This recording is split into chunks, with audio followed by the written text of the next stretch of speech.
নমস্কার বন্ধুরা, আজকে তোমাদের দেখাবো মুগের ভেজ ডাল। তার জন্য ডালটাকে আগেই শুকনো কড়াইতে লো টু মিডিয়াম হিটে একটু নাড়াচাড়া করে নিচ্ছি, আর এদিকে সবজি ভেজে নিচ্ছি। আমি গাজর আর ক্যাপসিকাম দিয়েছি, তোমরা আরও অনেক রকম সবজি ইউজ করতে পারো। তো তারপরে ডালটাকে আমি ভালো করে ধুয়ে নিচ্ছি।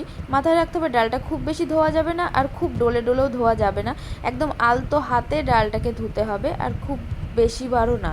তো দেখো ডাল আমার ধোয়া হয়ে গেছে। তারপরে আমি অল্প একটু লবণ দিয়ে ডালটাকে সেদ্ধ বসিয়ে দিলাম। ডালের জল গরম হতে ওপরে ফেনা উঠে এসেছিলো, তো কিছুটা ফেনা ফেলে দিয়ে দিলাম লঙ্কা। ডাল হয়ে গেল সেদ্ধ। তো তারপরে কড়াইতে সর্ষের তেল দিয়ে আমি দিয়ে দিলাম আস্ত জিরে।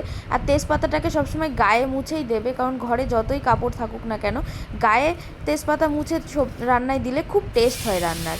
তো তারপরে ডালটাকে ঢেলে দিয়ে ওর মধ্যে একটু হলুদ দিয়ে দিলাম একটু গরম মশলা, অল্প একটু জিরের গুঁড়ো, আর তার সাথে সবজিগুলো অ্যাড করে দিয়ে দিলাম খানিকটা ঘি, আর দিয়ে দিলাম চিনি। ব্যাস, রান্না রেডি। চেখে দেখে পরিবেশন করে ফেলো গরম গরম।